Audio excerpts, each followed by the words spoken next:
from now. And the recording is in progress. Thank you, Beth.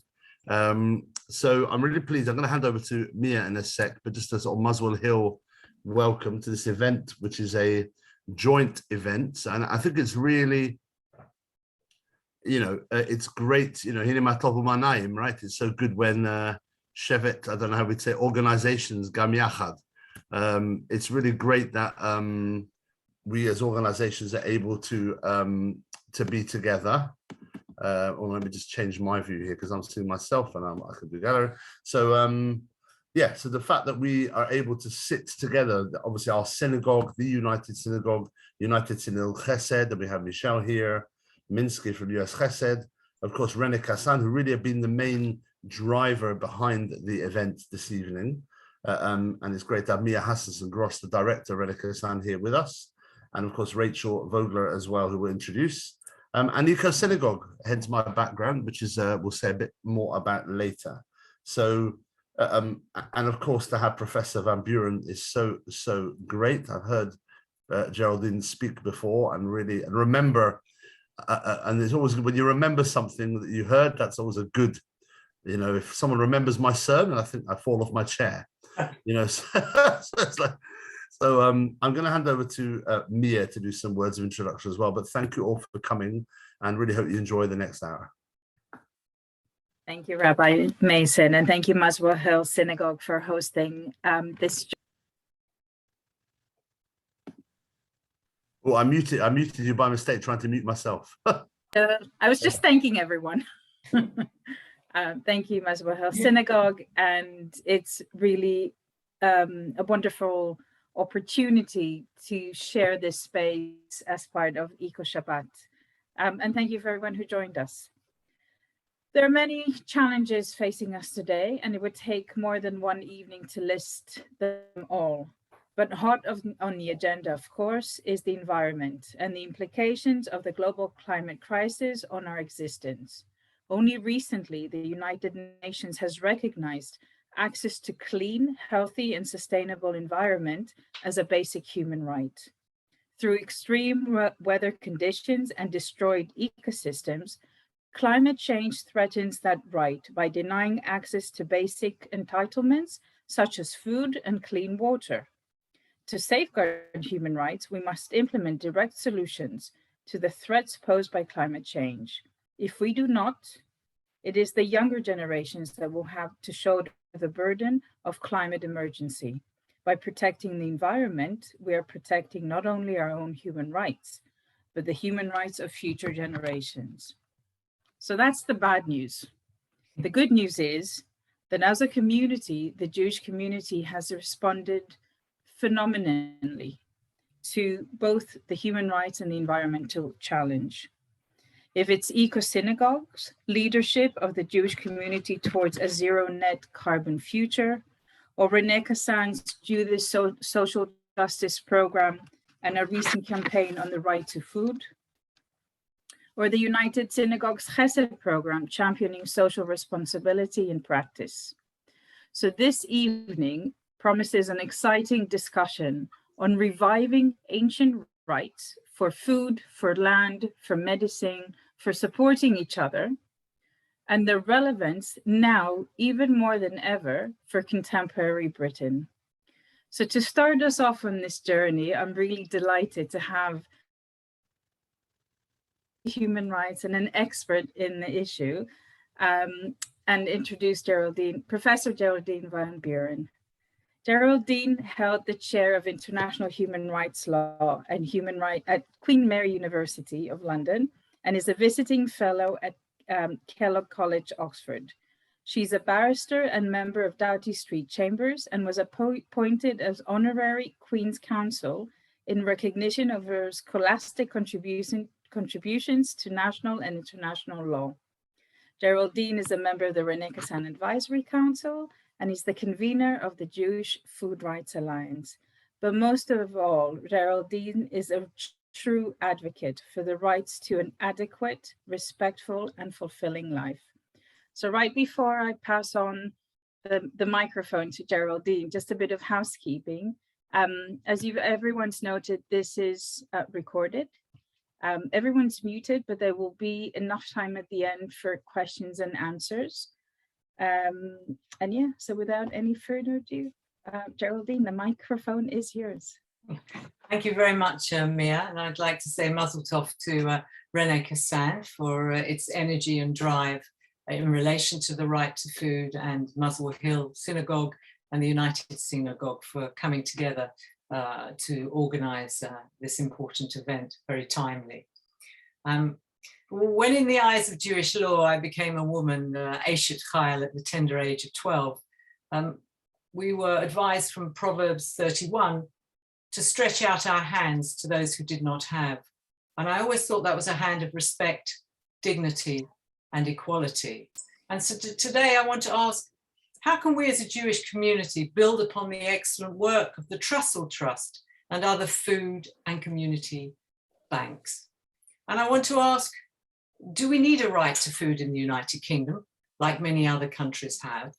And what would that right to food mean? And indeed, would it be a radical departure from us?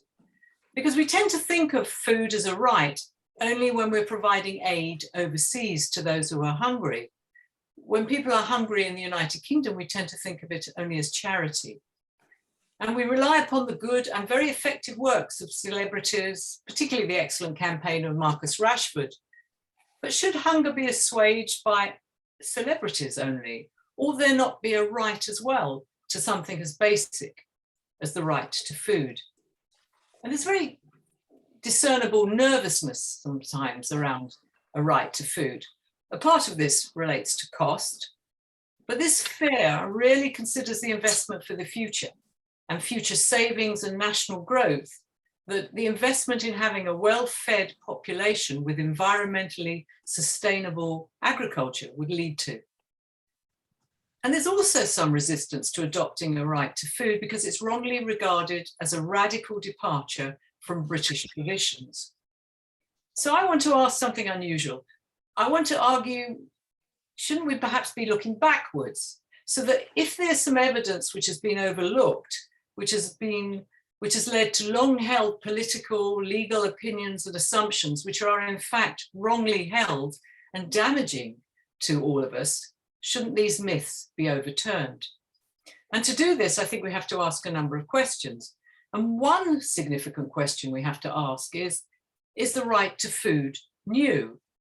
And secondly, is it accurate to assume that the right to food derives solely from the global and the foreign and doesn't have any English or British roots? So I want to show how England and Wales protected our right to food and water historically, actually from the 13th century. And I want to show we've forgotten our histories and what damage this has done. And after this, I want to...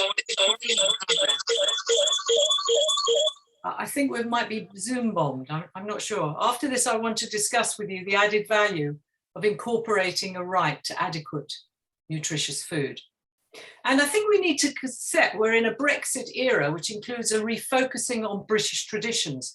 And though we ought to continue prizing universality and its importance and essential fundamental value to all of us, we also have to listen to people who are concerned by an exclusive reliance on universality, who feel excluded from it, so that everyone can feel comfortable and feel included in moving forward to participate in eradicating food poverty. And one of the messages that is coming over loud and clear is that there's a pride and a desire for a continuity of British traditions. And such traditions are often seen as conservative with a small c and exclusionary. But I want to argue that when it comes to particularly food poverty, we should excavate our own past. And if we did, we'd find a radical and inclusive tradition, because England and Wales have two of the oldest laws in the world which protected the right to food. And these date from the 13th century. Now, when we read these laws, we have to imagine we're not sitting in our modern, comfortable homes, but we're in medieval times. And we have to imagine the application of these rights, which may seem quaint to our ears, to our ancestors who lived in the medieval period. So in England, we forget we used to have a right to food. And we also forget that Magna Carta, which we prize so well, had a younger sister, Carta de Forester. In 1217, Carta de Forester protected the right to wood. Wood was essential for building homes, but also for cooking and energy. Carta de Forester protected the right to honey, which may seem a very odd right to have, sort of pooish from Winnie the Pooh, but actually it was essential because there was no sugar, so honey was for energy, and also honey was used for medicinal purposes as well. So we have the beginnings, a nascent right to access to medicines. The Carta Forester protected the right to hunting. So here we see a medieval right to food. It protected a right to water and access to rivers, so it would be fishing. It protected rights of greenery, the vert, herbs and flowers, which were also eaten, as well as medicinal qualities. And it did these for a far wider range of people than Magna Carta did, with the first Magna Carta protecting rights just for the nobility and the bishops. And very interestingly, Carta de Forester was very heavily influenced by religion. One of its significant influences was Archbishop Stephen Langton, the papal legate. Indeed, to this day, although copies of Carta de Forester are rare, two are kept in religious buildings in Lincoln and Durham cathedrals. And for centuries, Magna Carta was never read alone. It was never regarded as being alone, but was read with Carta de Forester. And the great English jurists referred to these as the Great English Charters. And both were printed together in the very first edition of English statutes. So they were intended to be read together and kept together. But somehow Carta de Forester, which affects more the rights of those who are impoverished, was overlooked. And in Wales, there's the laws of Hywel Dda, Howell the Good, whose approximate date is 1285. And that also has a right to food, which focused principally on the rights of those who served the nobility. So it's very antiquated language to our modern ears, but Carta de Forester and Hywel Dda are valuable to show that the right to food has ancient English and Welsh heritages, and we've abandoned, completely forgotten these traditions. And the reason I'm exploring this with you is that it's important, I think, to root a claim to the right to food in British history, because I think it strengthens claims with British government and with many living in the British population. So the right to food is not foreign. If we brought it in, it wouldn't be solely international. It's British, homegrown. And this demand for rights, such as the rights to food, continued all the way through, including into the 18th century, including in the work of what was a bestseller at the time. Now, I'm not talking Harry Potter here, but a costed call for the state to guarantee specific rights, including the right to food. And this became a bestseller, which shows that even then there was an appetite, forgive the pun, for amongst the general population to learn more about rights, such as the right to food. The bestseller was written by Thomas Paine. In The Rights of Man, published in 1791, Paine called, for example, for a sum to be paid to women in need upon the birth of a child, and for this child benefit to be paid for each child. Contrary to current legislation, child benefit was to be paid without any cap being placed on the numbers of children. And this was 18th century. Paine regarded child benefit, which was essential to buy food, as justice and not charity. He argued it wasn't only beneficial to the present generation of children, but also to future generations, the very arguments that we are seeing now at COP, because it's a tool of poverty prevention for future generations. And we also have a right to food in the Universal Declaration of Human Rights that René Cassin, the great French Jewish jurist, played such a major role in drafting, as well as in a range of legally binding treaties binding on the United Kingdom, because it's regarded as a basic human right and isn't linked to any particular political philosophy, religion, or political party. And the United Nations has very helpfully set out guidelines on what government should do in relation to the right to food. And it includes guaranteeing access, quality, and affordability. And by access, I mean that when the government is framing social policies, and governments of any political persuasion, they would have to consider whether removing the £20 increase in universal credit would indirectly violate a right to food. And if they found there was a risk of it, they would have to do something to ensure that it wouldn't have such a negative impact on those who couldn't afford adequate, nutritious food. And a right to food also provides transparency and accountability, very important in our freedom of information age. So government would have had to, if we'd have had a right to food when COVID began, government would have had to publish its plan about how food supplies would be maintained and avoid the fears that we all shared that food could run out. And I think because of COVID, people who took food for granted are now realizing just how important it is. And it would mean, for example, if we had a right to food, the parents would not have to keep waiting each school holiday to hear announcements of whether food would be provided during the school holidays when breakfast clubs and other clubs are closed. And the right to food is also guaranteed as an aspect of adequate, nutritious food. Now, the food banks, who do a fantastic job, are usually provided, for obvious reasons, with long stay food. And so fresh food and access to fresh food can be quite difficult. Interestingly, in Israel, the food bank, Leket Israel, does provide fresh food.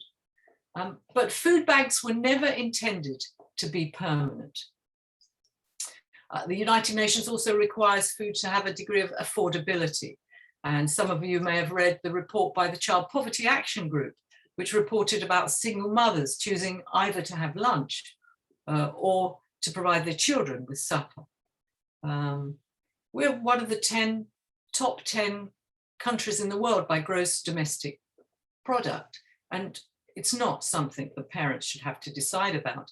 And if poorer countries can guarantee such a right, why can't we? And to give you an example, in India, the Indian Supreme Court has protected the right to food and ordered the government to provide meals to all primary school children. That's a vast number of children, and not sort of in the abstract, but listed out what should be in these meals, you know, the percentage of dal, various lentils, quantities. So great detail.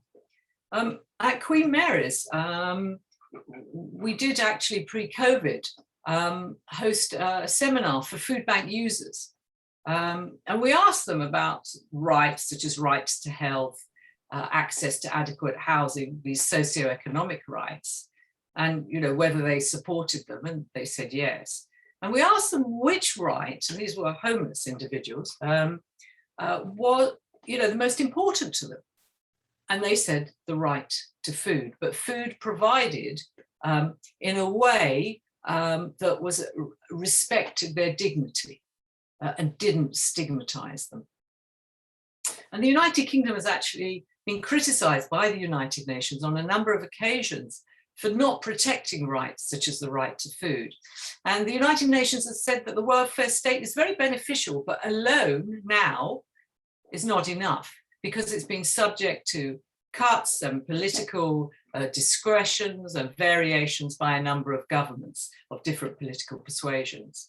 The United Nations says we need a specific right, which as a matter of last resort can be protected by the courts. Very interestingly, there are some places where there is an enforceable right to food in the United Kingdom, prison, for example, as well as care homes and hospitals where there's not sufficient detail on quality. So arbitrary protection for prisoners, for those who've broken the law, but not protection for those who have not, I think raises serious questions. I'm not for one moment saying prisoners should not have an adequate right to food, but it should be extended to all those in need. And ironically, the government can go to court if it wishes to force feed someone trying to protect their right to life. But if you don't have food or insufficient food, then it's very difficult to get to court unless you're starving or it's at such a level that it becomes degrading. And as a society, surely we don't want to see that happen. And there are countries, I'm going to finish on this, in the world where governments have abided by the courts, and the courts have ruled that the governments have fallen short in protecting the right to food. So in the Chiquimula case in Guatemala, the government was held accountable, not for what it did, but rather for what it did not do to a sufficiently high standard. And various Guatemalan programs and policies had led to children being undernourished. The court found a violation of the rights to food and health, coupled with the best interests of children. And the court ordered specific shorter and longer term policies which guaranteed food, health, and adequate housing for the entire family. So you could see a right to food in action working and how it would work here in the United Kingdom. And if we think, well, you know, we've had COVID, state resources are strained and the times aren't right, we should just remember the civil rights campaigner from the United States who said, if the times aren't right, change the times. Thank you very much. Thank you very much, Geraldine. It's like Rabbi Mason said, I think it's the second or third time that I've heard about the Carta de Foresta and how it proves the point that human rights are arguably British, Yes. arguably Jewish, and whether you look at it from a rights to food or a right to medicine or housing, we play as a society a very big role in ensuring that they take place. So Carta de Foresta is a bit of expanding your talk, Geraldine. Carta de Foresta, in a way, was a holistic approach, protecting humans and nature equally, because it was a respectful relationship between ensuring that human beings had the provisions they needed for food, for water, for medicine, and at the same time, they protected nature, so they could rely on it as a reoccurring source. And this is in a way an introduction to our panel, because with our next three speakers, we are going to look at each of these aspects and whether this holistic relationship, whether it's with the right to food or nature, is something that we're balancing well. And if not, then what could and should be done about it? So I'm really delighted to introduce our panel now. Rabbi David Mason from Eco Synagogue, and for probably many of you, your own rabbi. Rachel Vogler from Renee Kassan, who leads on our Right to Food campaign, and Michelle Minsky from United Synagogue Chesed. David Mason, I'll start with you, if you don't mind. So human rights have a fairly strong safeguarding system in place. Professor Geraldine mentioned the legally binding treaties, but also food banks. I mean, we have the systems in place to make sure that whether ensuring state fulfills its obligations or individuals out of social, I guess, responsibility do that. Do we have the same for the environment? And if we do, or if probably, I think we know the answer, we probably don't. Why is it important that we do have a system that promotes environmental justice? And how does it look like in everyday, I would say maybe even Jewish life? You're muted. Yeah, suddenly realized, thought I wasn't. Thank you, Geraldine, first. Professor Van Beuren, it was super to hear it and to get, you know, to hear different insights as well and different facets. It's really fascinating. I've just been to COP 26 in Glasgow and spent a few days there, and there's a lot of a concept that we've discussed a lot between us within Eco Synagogue was eco-consciousness, the sense of thinking in our everyday life about our relationship with the environment and what it is that we can do to protect the environment. And I think that sense of eco-consciousness is not just something that has a morality in itself and maybe has an economic sense to it, but it also has a sense of justice to it as well. And I think of that deriving from the Jewish concept of arvut. Arvut is a sense of responsibility. We say Kol Yisrael arevim ze bazeh, which you can understand as all of Israel are responsible for each other. And maybe what I'm trying to do is widen that concept of responsibility for us as Jewish people in our relationship with the rest of the world and the environment, because they go together. What happens to the environment, and I think it's really important for me. I am not a mystic naturalist. I'm not the sort of person that does this. I feed birds now regularly and love my garden, and we plant in the garden. One of my fears of climate change, one of my fears of the future, is what it will do to people, is the effect that the change of our climate will have on humanity, on immigration, which will be caused by climate refugees, the inundation of coastal areas. I happened to bump into the president of the United Nations at COP completely unexpectedly. I didn't know who he was actually, Abdullah Shahid, who is the previous foreign minister of the Maldives and is now the elected UN president. And he had been on Newsnight actually talking about how the Maldives are just going underwater. There's a place somewhere else, right? It's not near Golders Green, right? Or Hendon or Bushy or Boreham Wood, but it's in the world that we live in.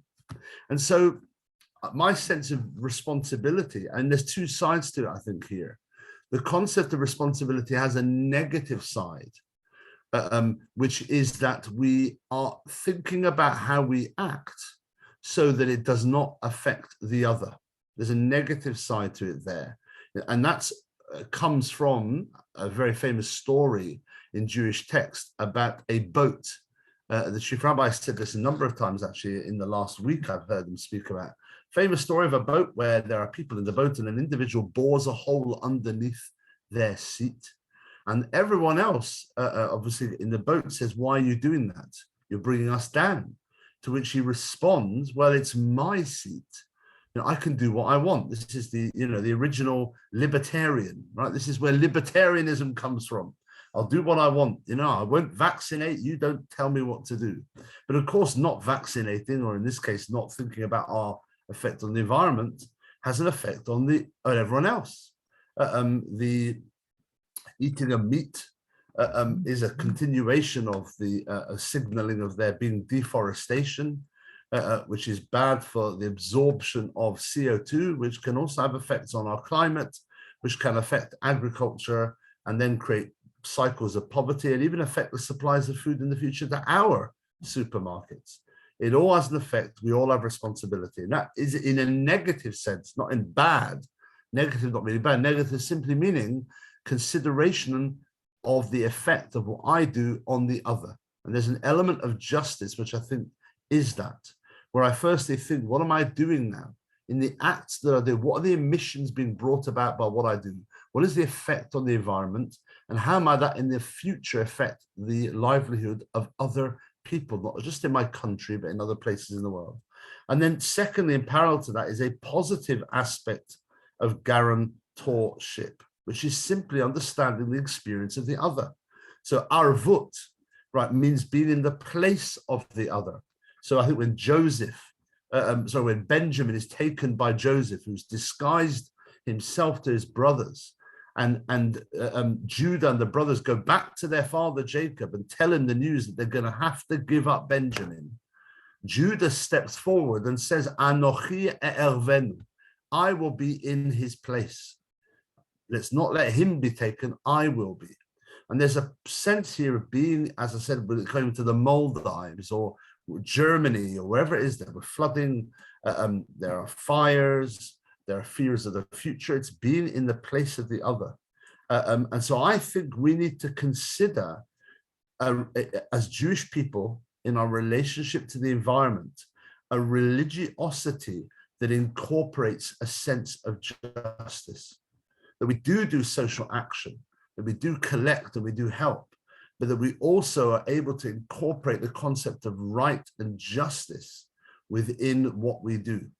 And so it's not simple. When you're a religious Jew, right, you might value meat, right, as a simple one. Meat, we know, this says in the Talmud, in simcha ela b'basar v'yayin, the ultimate joy is through meat and wine. To tell Jewish people not to eat meat, oy gewalt. But an eco-consciousness would consider what it means to eat meat and then make decisions on that basis.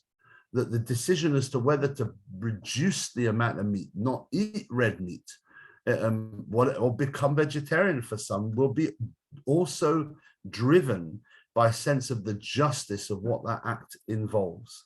And Eco Synagogue really has been involved in trying to bring the message of the fuse, I put it that way really, to fuse our Jewishness with our care for the environment.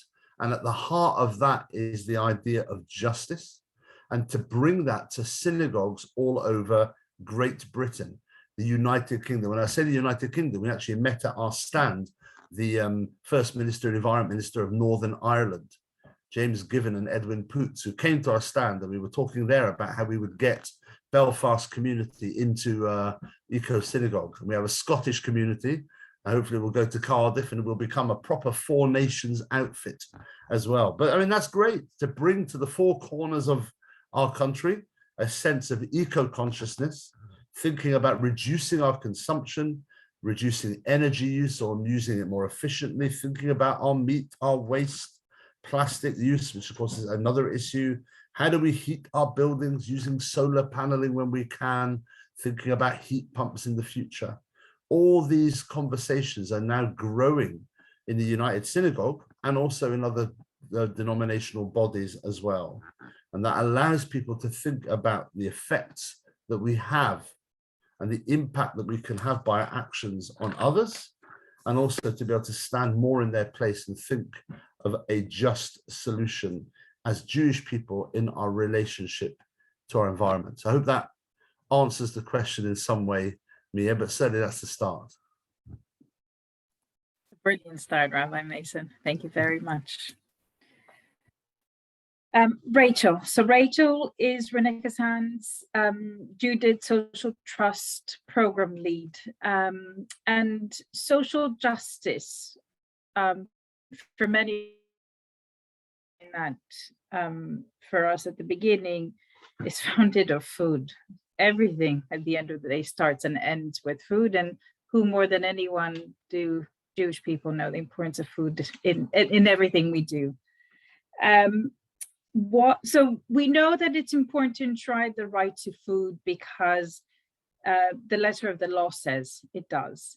But what does it mean in practical terms? What are the gaps that it's designed to achieve, Rachel? And how do you see, in a way, the Jewish community potentially, if not championing that making up the gap, but playing a key role in it?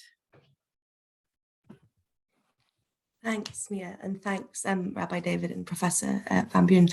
I wonder if you might all indulge me just for a second in casting your minds back to the kind of the thick of lockdown, a time where so many of us were pushing the boundaries of sourdough experimentation or branching out, with our different kinds of restaurants on Deliveroo. Quite a few families here in the UK, families of children on free school meals, were receiving food parcels. To last 10 days, this parcel, you might remember seeing photographs, included approximately 2 carrots, 3 small apples, 2 bite-sized serene fruit breads, 2 potatoes, a single tomato, because of course there's so much you can do with a single tomato, about 4 slices of cheese, a loaf of bread, a fistful of pasta, and about 1 can of baked beans. I wonder if you might raise your hand for me if you think you would struggle to feed your family for 10 days with that list of food. Yeah, I have a 13-year-old brother. On a day that he plays sport, that food could genuinely go in a day. right? For food parcels that are meant to last 10. And these food parcels, you might also remember, they were a replacement in lieu, if you like, of about £30 worth of free school meals. And this is many things, but ultimately this is scandal. And to zoom out slightly, I'll just make a couple of brief comments. We know that one of the Jewish community's greatest strengths is its commitment to charity. For decades, synagogues, youth movements, and Jewish businesses have been at the forefront of collecting food donation for those in need. These acts of chesed, of loving kindness, are not just about practically fulfilling needs, but have ingrained within them practices of compassion and community building. On this exact basis, a few months ago, supported so generously by the Judith Trust, made a commitment to backing the National Right to Food campaign. And we took this decision because this lobbying, this legislative work, honours the work of food collection that's so central to our Jewish tradition as it stands, but also takes this work one step further. So what do we mean when we talk about the right to food? Well, as Geraldine indicated so brilliantly earlier on, we mean really all that happens on the other side of the food bank, the looking beyond the food bank. Understanding the right to food as a human right requires us to take a good look beyond the food bank, to look for those long-term sustainable methods that will chip away at inequality. The movement is united by a central aim: to have the right to food enshrined in UK law, to hold the UK government accountable for establishing those legal safeguards necessary to ensure that families like the one I grew up in are not punishing single mothers, for example, with maliciously small food parcels in lieu of free school meals. The need to make the case for the right to food, as we've heard earlier, has really never been more urgent.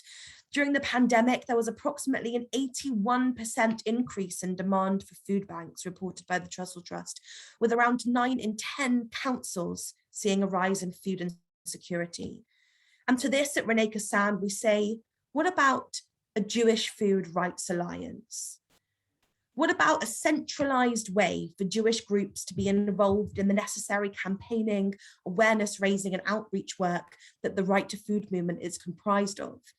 What if all Jewish community food donation was also about piecing together the structural causes of food poverty? What if we could work to build the skills and the campaigning tools to level up the food work that we're already doing, to ensure it's sustainable, it's future-proofed, it cares for the environment, as Rabbi Mason was just telling us? Central to our Jewish agriculture tradition is the sharing of food with those in need. We know, therefore, that we can go one step further. We are commanded to go one step further, and so we will. We'll campaign for the realization and the protection of the right to food until we no longer need food banks, until Marcus Rashford can just be a footballer, until parents can work with more than 2 bananas and some serene bread to feed their children for almost a fortnight. The right to food enshrined in UK law is constituted by many things: the appointment of a food security minister, the establishment of various legal safeguards that work to protect the most vulnerable. The enshrining of the right to food introduces systems of government accountability, those mechanisms necessary for measuring the true extent of food poverty in our country. Back in 2014, a famous cook and author, Jack Monroe, she also goes by the Bootstrap Cook, stands in Parliament. She says, and she records in a blog on her website, that she doesn't believe food banks are the solution to food poverty.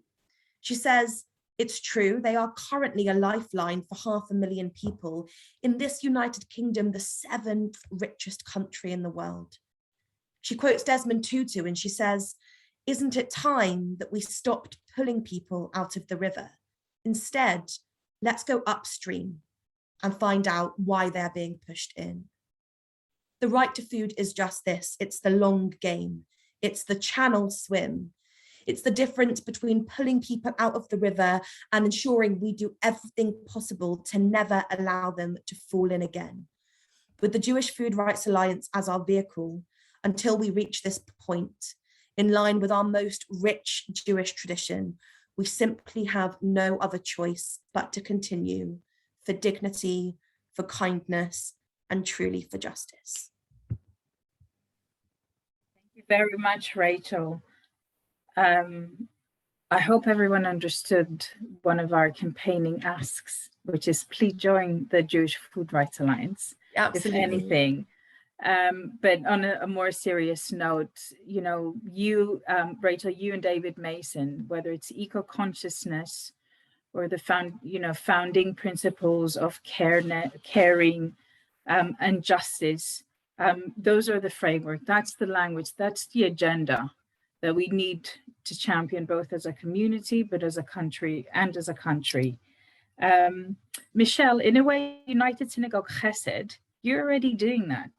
And that's the tachlis of a lot of your Chesed programming and some of the brilliant initiatives that you run. It'd be great if you could talk about them a little bit. And then, you know, that makes up the last puzzle of what does social justice and responsibility look like, both in terms of its framing, but also in practice on the ground.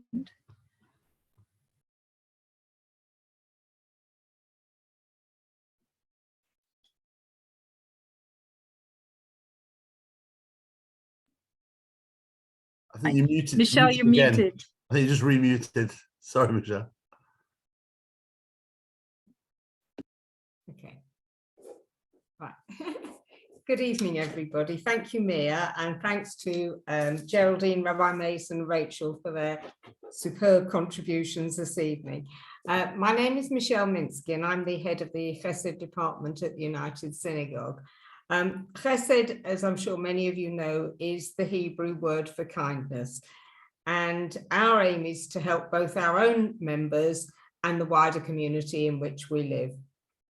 So what does this mean, thinking about food in particular? So the Chesed Department now runs a weekly food parcel service, and we supply about 120 households with a variety of items each week. This is a combination, so there's cooked food, some of it's quite exotic really, tuna and stew, squash and cranberry, tagine, a whole range. We also provide fresh food, milk, bread, cheese, some fruit and vegetables. There's the non-perishable food, cornflakes, tea, coffee, long life milk, etc., together with household goods and toiletries. The cooked food is prepared by volunteers in a number of our shuls, including Muswell Hill, prior to the building works, was one of our major contributors. And of course, we very much hope that you will continue once the building work is completed. Thank you for the nod. Lovely. Just to give you an idea of the volume, in the 6 months up to the end of September, over 6,000 meals were prepared and delivered, as well as 2,300 banks of fresh food. This whole sort of food service represents really quite a significant change in how the Chesed Department works. So how and why did it happen? For many years, we've helped families at Pesach with the additional costs, which we're all aware of. In March last year, when COVID started, it became clear that more people than ever were struggling. So in addition to our kind of normal Pesach program, we provided extra food. We bought in lots of extra food, and working with the community care coordinators at all our synagogues, we provided additional support for people. And initially in our minds, we thought, well, this is just going to be for Pesach. It's just a very short-term thing. It quickly became apparent that no, this was not the case. And we carried on till August last year, working from Hendon Shul. We then had to move out of Hendon Shul because they needed the premises back. And we thought, once again, well, this is probably going to be fairly short term, so we'll move to the head office in North Finchley. But as time has gone on, we've come to the realization that really this isn't a minor blip, something temporary, that actually a minority of our members are living in food poverty all year round. These people, some of them are elderly, living on very small pensions. Some other people, they have ill health and they're just not able to go out, buy food, cook it. Not everybody's able to order food online. Some of them are younger families who were probably, I know it's a cliched expression, but sort of were just about managing before COVID, and that has really pushed them over the line with extra unemployment and so forth. So now, 18 months on from when we first started, we are now looking to provide a sustainable forward so that we can continue helping families in need.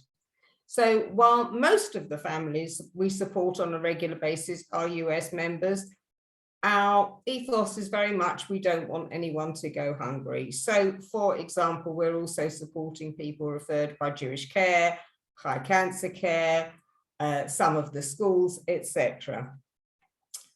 This is just a quote from a member we received very recently. I just want to say how much a help every week it is, and I'm very grateful to everyone involved. It's a huge help towards everyday things.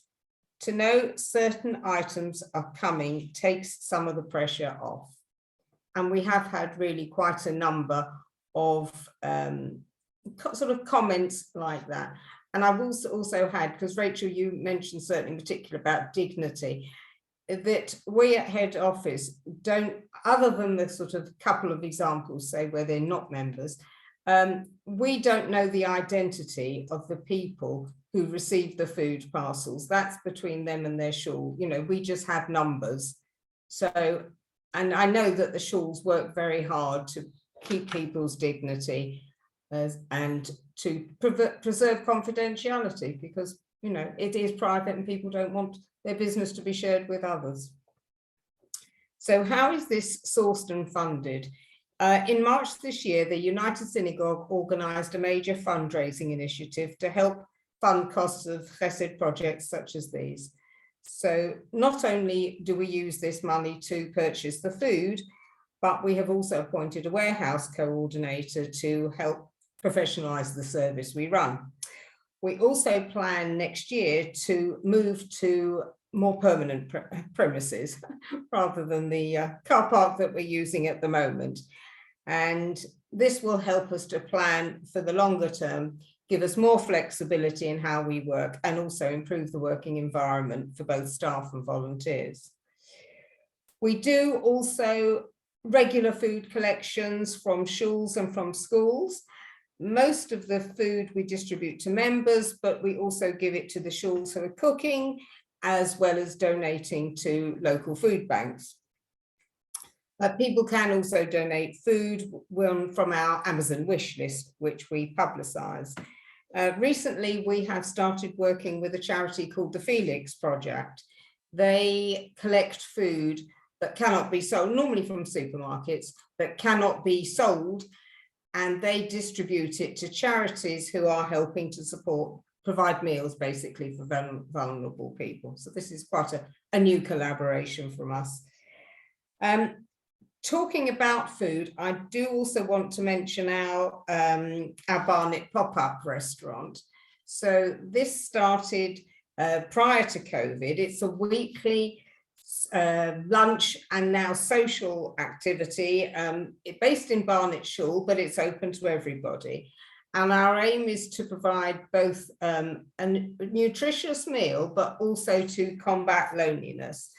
So we've just reopened. We've been welcoming about 30 guests. They are served at their table, a 3-course meal by the volunteers who come in early, cook the food, then serve it, and then hopefully stay and clear up. So, and then after that, they have some entertainment, so it'd be a quiz or a speaker, but it's going down very well.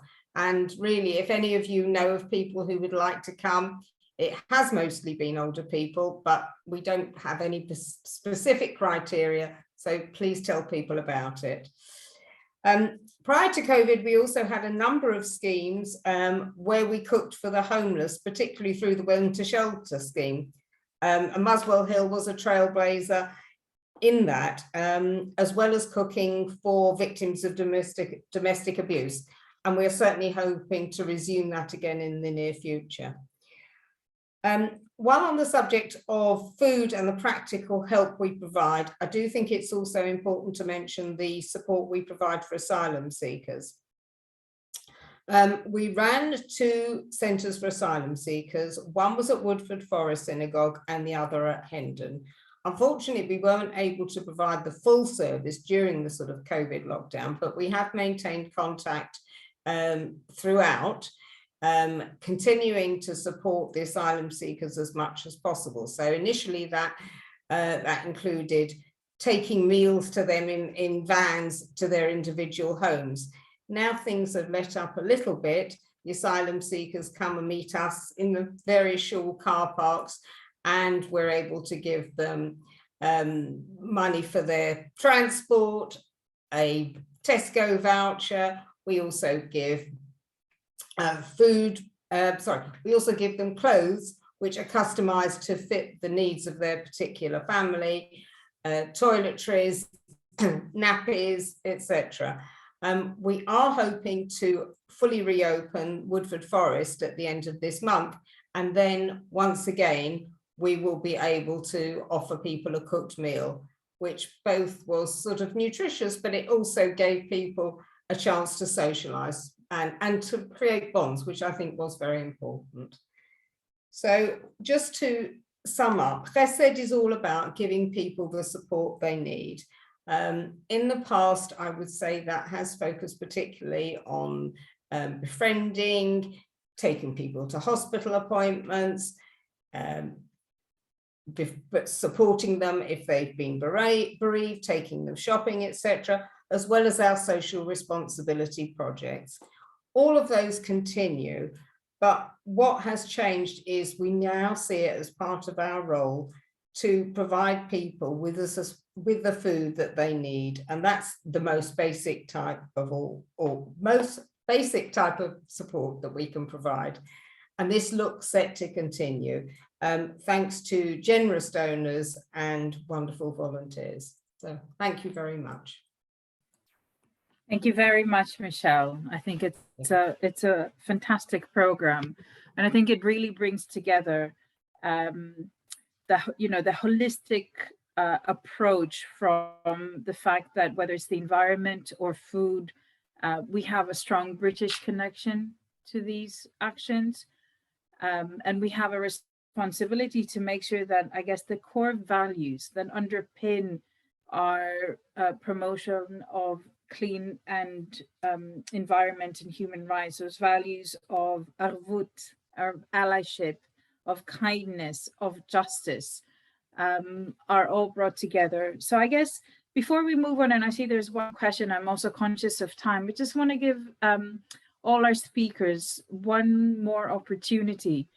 There's a lot happening. We're all coming from the right, we're telling the right story. We're founded on the right values, whether Jewish or wider social justice values. Is there hope? Is the clock ticking for the environment? Is it for thousands of children and families here in the UK that need to be sure that they've got adequate food? For the refugees that are probably going to grow even more in numbers because of climate effects on their home countries? How do we bring all of this together and create a healthy, inspiring, I guess, energy for us as a community to champion both our community, because these challenges don't pass over the Jewish community, and also spearhead and lead a wider social agenda on these issues? I'm going to bring Geraldine in to begin with, and then maybe Rabbi Mason, Michelle, and Rachel. Thank you. Well, I think there's a great deal of hope based on the evidence of this rich range of work with people, providing them with food alone, let alone all the work done in relation to climate change. And somehow we need to start telling those stories, I think. And I think that we need to improve. And if we could harness, quite a lot of these people together, so we could work together for a right to food. And I see no reason why not, because it's not sort of social justice over there and Jewish principles over here. I mean, they're absolutely interwoven and arguably from the same sources. I think we have a lot of hope.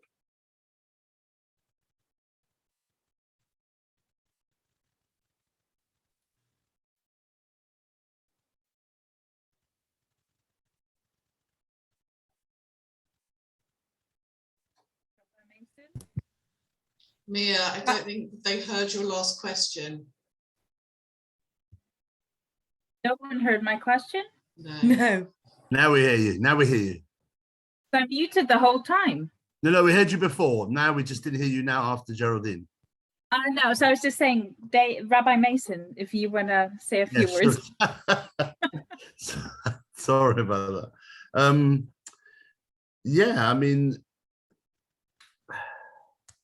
it's actually now losing where I was coming from in this. No, I think we often talk. I think one of the things that's come out of this discussion this evening is an adaptation of framing, in that we often talk. I know that for many years about social action. I was very inspired by Michelle. I must say, the list there of programs, because a lot of them I know, and some of them we've been involved with them in my synagogue, Muswell Hill. But to hear it all together, and to hear the amount of, in a sense, suffering and difficulties that we're able to relieve from other people, and the justice that involves, that they shouldn't be in that situation, that was really, really important to hear. So I think that there's something about the concept of justice and rights not being, we've got to protect them from being politicized. There is often a sense, I feel, within the religious world and maybe within our world, that it's often something that's meant to be of the left. They're activists. People are going to demonstrate there. I've had it a lot in the last week or so when it comes to the environment. Oh, you're not an environmentalist, are you? Assuming that I would have come back from Glasgow with glue down my back and had been peeled off a bridge over the Clyde River, and I didn't do that. I do think Greta is great, by the way, but at the same time, there's work to be done here. There is a climate in danger. There are people that really are hungry and really can't make it. And we shouldn't, as Jewish people, want that to be a relevant reality for society. So I think we've got to almost sort of redeem the concept of justice, social justice, and human rights from this sense of being pushed out to some political extreme, and make it something which is mainstream. We can talk like that in a lot of what we do. We can call it, and the Chief Rabbi will talk often about social responsibility. And Chief Rabbi has been very, very positive when it comes to the environment and what our responsibilities are. So I think it's it's reframing the way we talk to make it a bit more urgent. Social action, sometimes I feel, doesn't have the urgency. I can just drop that coat in. I can drop the bag of clothes and the world is going to be a better place. Well, of course, it's great, that's good. But actually, there's a lot of work to be done. And if we do it together, and in the way that Michelle depicted, the thousands of people that are being helped, the hundreds of volunteers, I suppose, then I think we're going in the right path. I know Wendy has asked, has it been more politicized? Society has become less religious. I think it's possibly been more politicized as people have become more religious, actually, in a way, because often what happens is people get very hung up about the culture wars and whether things are woke or not, and get distracted from the real issues at hand, possibly. Anyway, that's some words from me. Very much. I'm gonna borrow some of your words and framing for our narratives, because you've nailed it. Michelle. Yeah, no, I found this evening really interesting. I wish I could have heard you all before I spoke, because you gave me the kind of framework. So I think a combined effort will offer the best way forward. So I really like the collaboration, you know, the rights and the justice, but also the practical stuff that we offer. And as I say, together, I think that is hopeful.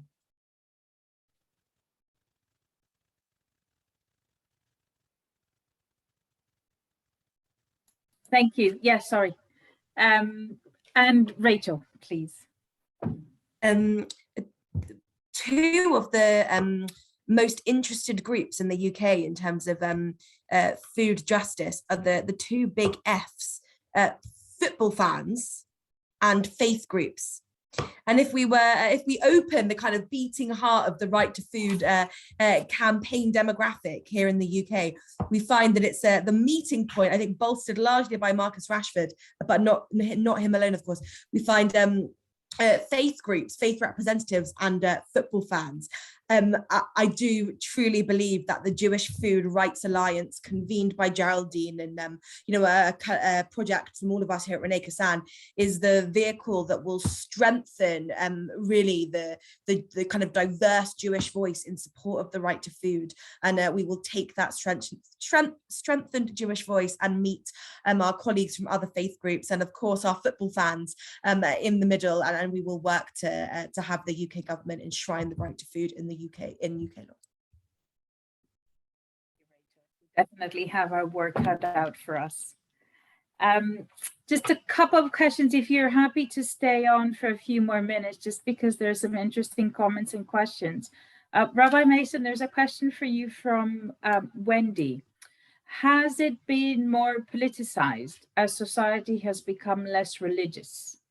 Yeah, I think I've framed that a little bit at the end of my words before, which I actually, it's a good question. It has to be thought through. I think possibly sometimes it's actually in religious communities that it often becomes sense of more politicized. So almost it becomes pushed out. I think that when I says politicized in the sense that it becomes something of the further left, of the liberal left, rather than something of mainstream value. And then we have to own it as something which is that can go across the party political spectrum, and that it isn't of one party. It should be all parties actually should buy into it, making it something which is just mainstream. The right to food is not something you go out simply and demonstrate for, but it gets pushed in the halls of parliament as something that all parties should sign up to. I see we've got Robert Marcus's hand up. I think you can unmute yourself. Yeah, can I ask a question or make a sort of suggestion? And that is that we no longer live predominantly in agricultural societies where we leave the core of the field for the poor. We don't go over leave the field to the gleaner. So that what is our modern day equivalent of that? Can we consider what our modern day equivalent would be? And perhaps that would be the regular donations in the supermarkets, which actually go into our food banks, are something we could consider. We often make donations and we often make standing orders or support people. But is there a case, do you think, for saying that this is the modern day equivalent of leaving the corners of the field? And can we ensure that there's some form of Jewish content which says this is a way of giving X% of your weekly shop, and it then goes into the food bank regularly, and that would have a particularly Jewish content, I think. Geraldine or Rachel, I think this is one for you. Well, I mean, we could do that, and that's attractive, and it's building upon the excellent work of Chesed and so forth. But I really think, we have to start focusing on the right to food as well as the the practical, because otherwise people are eating food that others have donated, as delicious as it is, with less autonomy. And certainly the feedback, you know, we've had from food bank users has been, they very much want that. They know what they want to eat. Everybody, you know, if I asked each of you here, what would you like to eat? We're all going to come up with different responses. And so I think we shouldn't drop that aspect of the right. And I think it's something we can all work together. I mean, Rabbi Mason made the very good point about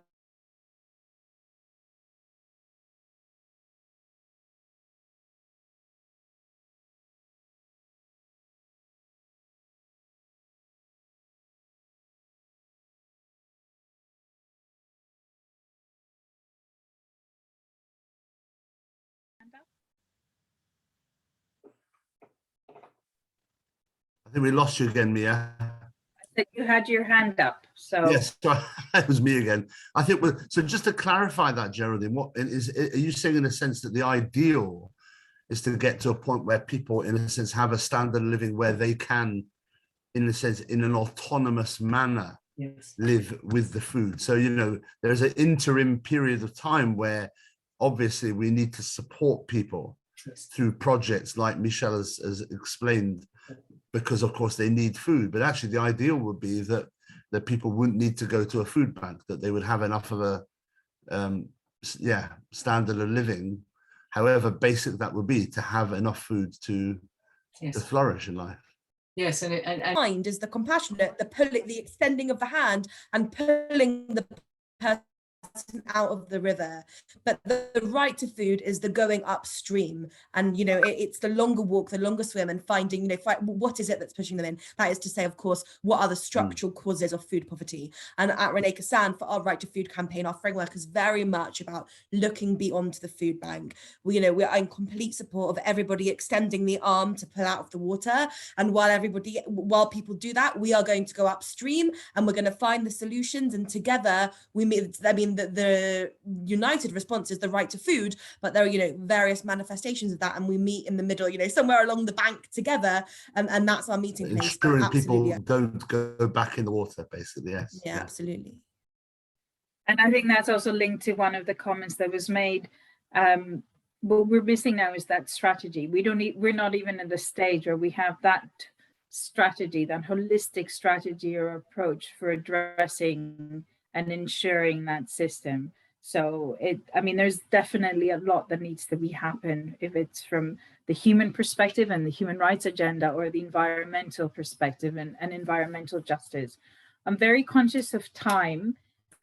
I just wanna, before I hand over to Rabbi Mason, I just wanna thank Geraldine and Michelle and Rachel and Rabbi Mason. Thank you for bringing it all together.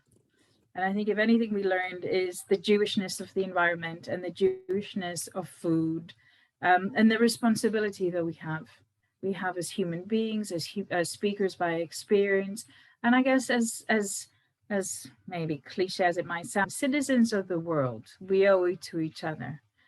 Thank you very much. Rabbi Mason. Yeah, listen, thank you, Mia. It is always a pleasure working with you, Mia, and it's great to have got to know, even on Zoom, Rachel. I'm absolutely inspired by your passion, Rachel, and long may that continue for the benefit of Renee Kassan. And to hear you again, Professor Van Beuren, was superb, and I look forward to being in touch. I know we've joined, I think Eco Synagogue is looking to join the alliance. I hope we will. I might have just stepped out there, but hey, who cares? We're doing it. Is what we should be doing. But actually, there's a lot of work to be done. In some ways, we all have a sort of a double voice. There's a voice that is there for people, a voice of chesed, of kindness, which supports people in situations in which they're in. And then there's a voice that we might call the political voice, which talks to power, to explain Jewish values in a way that can bring a forth change, which is more a deeper systemic change, which will lead to a future where we don't have to, almost ironically, we don't have to give chesed in the way we're doing. We'd rather that they stayed out of the sea, out of the river, and people with dignity could sustain their own life. And that's the sort of country we want. So it's been great. I mean, well done just to bring it all together. I hope you all enjoyed that and all benefited from that. So thank you for coming, and have a good evening. Keep well. you. Thanks all. Thank you, Rabbi Mason. Oh, thank you. Thank you, Geraldine. Pleasure. Lovely seeing you. I'll be in touch. Thank Bye, you. everyone. Bye, everyone. Have a nice Bye. evening. Thank you, Michelle. Really great. Pleasure. Really Bye. good. Yeah. Bye. Thanks, Beth.